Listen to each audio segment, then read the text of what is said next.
আসসালামু আলাইকুম রহমতুল্লাহি ওয়া বারাকাতুহু ইন্নাল হামদালিল্লাহ ওয়াসসালাতু ওয়াসসালামু আলা মান লা নাবিয়্যা বা'দাহ আউযু বিল্লাহি মিনাশ শাইতানির রাজীম ওয়া মা ইয়ানতিকু আনিল হাওয়া ইন হুয়া ইল্লা ওয়াহয়ুন ইউহা হাদাসানা ইয়াহইয়া ইবনু বুকাইর قال حدثنا الليث عن عقيل عن ابن شهاب عن عروة بن زبير عن عائشة أم المؤمنين أنها قالت أول ما بدأ به رسول الله صلى الله عليه وسلم من الوحي الرؤيا الصالحة في النوم فكان لا يرى رؤيا إلا جاءت مثل فلق الصبح ثم حبب إليه القضاء وكان يخلو بغار حراء فيتحنث فيه وهو التعبد الليالي ذوات العدد قبل أن ينسع إلى أهله ويتزود لذلك ثم يرجع إلى خديجة فيتزود لمثلها حتى جاءه الحق وهو في غار حراء فجاءه الملك فقال اقرأ قال ما أنا بقارئ قال فأخذني فغطني حتى بلغ مني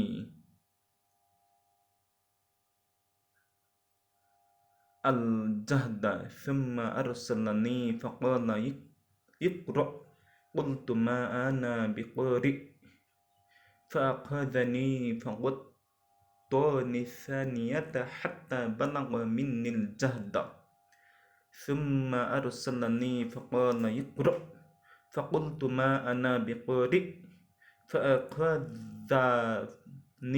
فغطني الثالثة ثم أرسلني فقال اقرأ باسم ربك الذي خلق الإنسان من علق اقرأ ربك الأكرم فرجع بها رسول الله صلى الله عليه وسلم يرجف فؤاده فدخل على خديجة بنت خويلد رضي الله عنها فقال زملوني فزملوه حتى ذهب عنه الروع فقال لخديجة وأخبرها الخبر لقد خشيت على نفسي فقالت خديجة كلا والله ما يحوزك الله أبدا إنك لتصل الرحم وتحمل الكلا وتكسب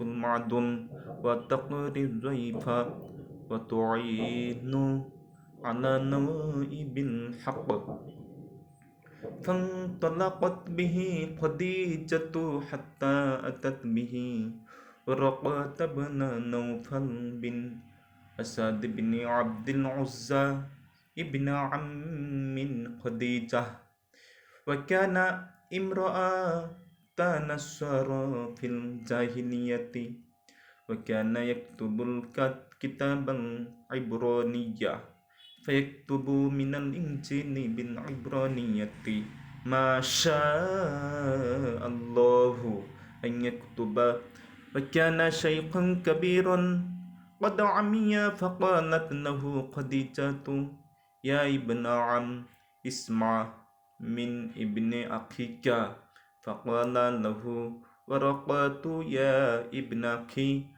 ماذا ترى فأخبره رسول الله صلى الله عليه وسلم خبر ما رأت فقال له ورقة هذا ناموس الذي نزل الله على موسى صلى الله عليه وسلم ইয়া লাইতানি ফিহা জাতাআ লাইতানি আকুনু হাইয়ান ইদ ইখরিজুকা কওমুকা فقال رسول الله صلى الله عليه وسلم أوا مخرجيهم أوا مخرجيهم أوا مخرجيهم قال نعم لم يأتي رجل قط بمثل ما جئت به إلا عوديت وإن يدركني يومك أنصرك نصرا مؤزرا ثم لم ينشب ورقات أن توفي وفتر الوحي أم المؤمنين আয়েশা সিদ্দিক রাদিয়াল্লাহু তাআলা আনহা থেকে বর্ণিত, তিনি বলেন, আল্লাহ রাসূল সাল্লাল্লাহু আলাইহি ওয়াসাল্লাম এর নিকট সর্বপ্রথম যে ওহী আসে তা ছিল নিদ্রা অবস্থায় বাস্তব স্বপ্নরূপে। যে স্বপ্নই তিনি দেখতেন তা একেবারে প্রভাতের নেই আলোর নেই প্রকাশিত হতো। অতঃপর তার নিকট নির্জনতা পছন্দনীয় হয়ে দাঁড়ায় এবং তিনি হেরার গুহায় নির্জন অবস্থান করতেন। আপন পরিবারের নিকট ফিরে এসে কিছু খাদ্য সামগ্রী সঙ্গে নিয়ে যাওয়ার পূর্বে এভাবে সেখানে তিনি এক নগরে বেশ কয়েকদিন ইবাদতে মগ্ন থাকতেন। অতঃপর খাদিজাতুল কুবরা রাদিয়াল্লাহু তাআলা আনহা এর নিকট ফিরে এসে আবার একই সময়ের জন্য কিছু খাদ্যদ্রব্য নিয়ে যেতেন।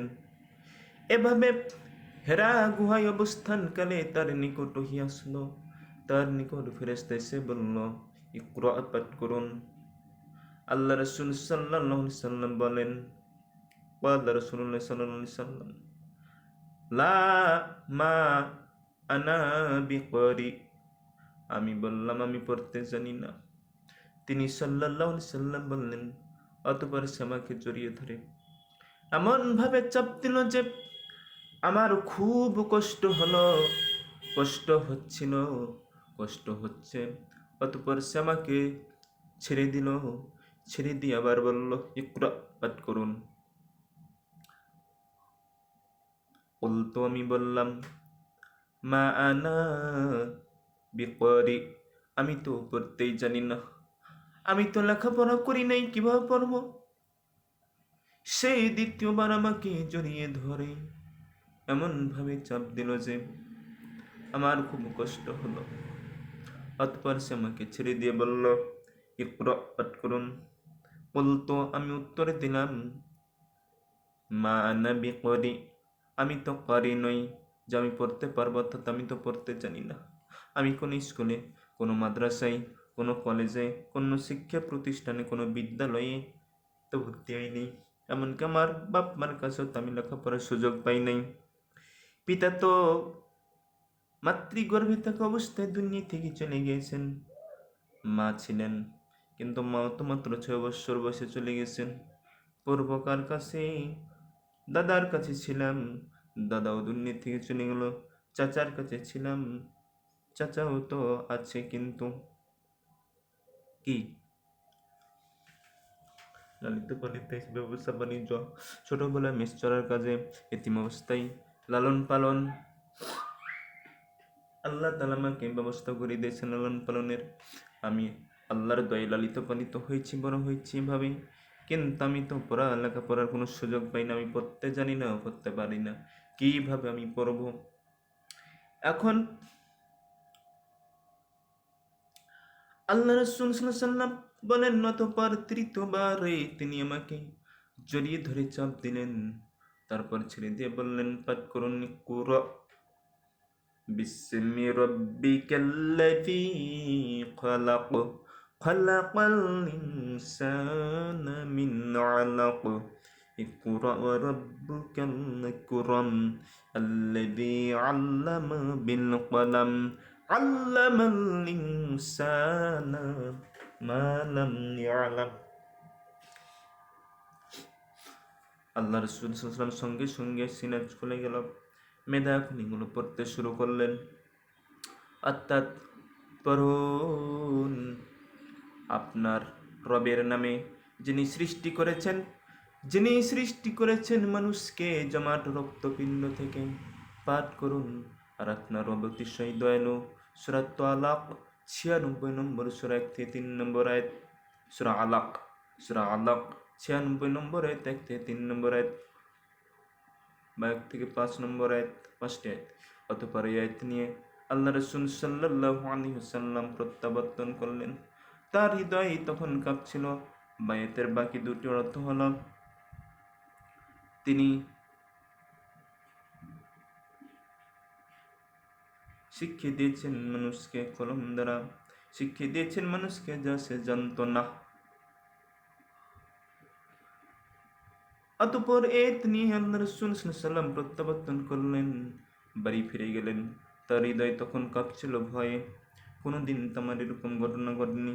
এরকম অপরিচিত লোক অদৃশ্যভাবে আমার কাছে তো কোনোদিন আসে না, আজ কেন এরকম হলো? সে কিছু বুঝতে পারে না। সে ওহী সম্পর্কে তো কোনো জ্ঞান রাখে নাই, নবী সম্পর্কে কোনো জ্ঞান রাখে নাই, কোনো কিছু সম্পর্কে তো জ্ঞান রাখে নাই। এর আগে যদি একবার আসতো তাহলে একটা অভিজ্ঞতা হতো, তা তো না, জীবনের প্রথম আসলো। ভয় তো পাওয়ারই কথা, আমরা তো আরো ভয় পেয়ে যাব। আল্লাহ রাসূল ভয়ে কাঁপছেন, শরীরে জ্বর এসে গেছেন। তিনি খাদিজা বিনতে খুয়াইলিদের নিকট এসে বললেন, আমাকে চাদর দ্বারা আবৃত করো। জাম্মিলুনি জাম্মিলুনি, আমাকে চাদর দ্বারা আবৃত করো। জাম্মাল্লাহু, তারা তাকে চাদর দ্বারা আবৃত করলেন। খাদিজা বিনতে খুয়াইলিদের মেয়ে খাদিজা, আল্লাহ রাসূল সাল্লাল্লাহু আলাইহি ওয়াসাল্লামের স্ত্রী খাদিজা, মা খাদিজাতুল কুবরা সাল্লাল্লাহু আনহা, আমাদের রাসূলকে চাদর দিয়ে ঢেকে দিলেন। জাম্মিলুনি বলার সাথে সাথে, অর্থাৎ আমাকে চাদর দিয়ে ঢেকে দাও, এই কথা বলার সাথে সাথে এমনকি তার শঙ্কা দূর হয়ে গেল। এখন চাদর দিয়ে ঢাকার পর তখন তিনি খাদিজা রাদিয়াল্লাহু আনহার নিকট ঘটনা বৃত্তান্ত জানিয়ে, ঘটনা সব কিছু খুলে বলে জানিয়ে তাকে বললেন, আমি আমার নিজেকে নিয়ে শঙ্কাবোধ করছি। খাদিজা রাদিয়াল্লাহু আনহা বললেন, আল্লাহর কসম, আল্লাহি, আল্লাহর কসম, কখনোই নয়। আল্লাহ আপনাকে কখনো লাঞ্ছিত করবেন না। আপনি তো আত্মীয় স্বজনের সঙ্গে সদাচরণ করেন, অসহায় দুস্থদের দায়িত্ব বহন করেন, নিঃস্বকে সহযোগিতা করেন, মেহমানের আপ্যায়ন করেন এবং হক পথের দুর্দশাগ্রস্তকে সাহায্য করেন। অতঃপর তাকে নিয়ে খাদিজা রাদিয়াল্লাহু তাআলা আনহা তার চাচাতো ভাই ওরাকা ইবনে নাওফাল ইবনে আব্দুল আসাদ ইবনে আব্দুল উজ্জার নিকট গেলেন, যিনি অন্ধকার যুগে, জাহিলিয়ত যুগে, মূর্খতার যুগে ঈসাই ধর্ম গ্রহণ করেছিলেন, যিনি ইব্রানি ভাষায় লিখতে পারতেন এবং আল্লাহর তৌফিক অনুযায়ী ইব্রানি ভাষা ইনজিল হতে ভাষান্তর করতেন। তিনি ছিলেন অতি বৃদ্ধ এবং অন্ধ হয়ে গিয়েছিলেন। খাদিজা রাদিয়াল্লাহু তাআলা আনহা তাকে বললেন, ইয়া ইবনে আম, হে চাচাতো ভাই, হে চাচার ছেলে, ইসমা, তুমি শুনো, তুমি শুনো।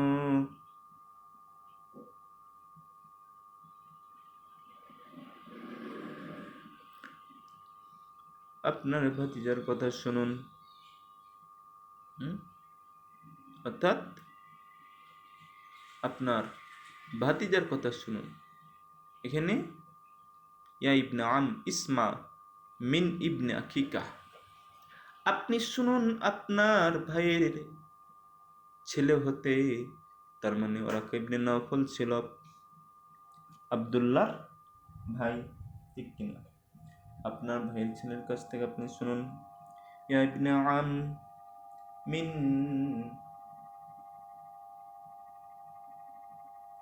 ইবনা আখিকা, আপনার ভাইয়ের ছেলের কাছ থেকে আপনি শুনুন। অর্থাৎ আপনার ভাতিজা কি বল আপনি শুনুন।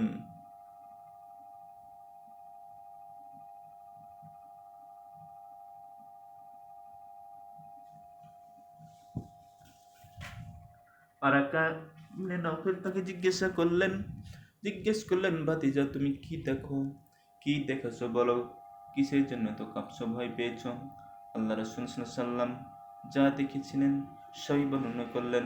তখন ওরাকা তাকে বললেন, এটা সেই বার্তাবাহক, এটা তো সেই নামুস যাকে আল্লাহ মুসা আলাইহিস সালামের নিকট পাঠিয়েছিলেন। আফসোস, নামুস ইব্রানি ভাষা, আফসোস করে বলছি আমি যদি সেদিন যুবক থাকতাম, সেই দিন যদি আমি চাংড়া থাকতাম, জোয়ান থাকতাম, আফসোস আমি যদি সেই দিন জীবিত থাকতাম যেই দিন তোমার কওম, তোমার জাতির লোকেরা তোমাকে বহিষ্কার করবে। মক্কার কাফিররা তোমাকে মক্কা থেকে তাড়িয়ে দিবে, তোমার চাচা আবু জেহেল তোমাকে তাড়িয়ে দিবে, তোমার চাচা আবু লাহাব তোমাকে তাড়িয়ে দিবে। এইভাবে উতবা, মুগিরা, শাইবা এরা তোমাকে দেশ থেকে বিতাড়িত করবে। আল্লাহ রাসূল সাল্লাল্লাহু বললেন, তারা কি আমাকে বের করে দিবে? তারা কি আমাকে বের করে দিবে?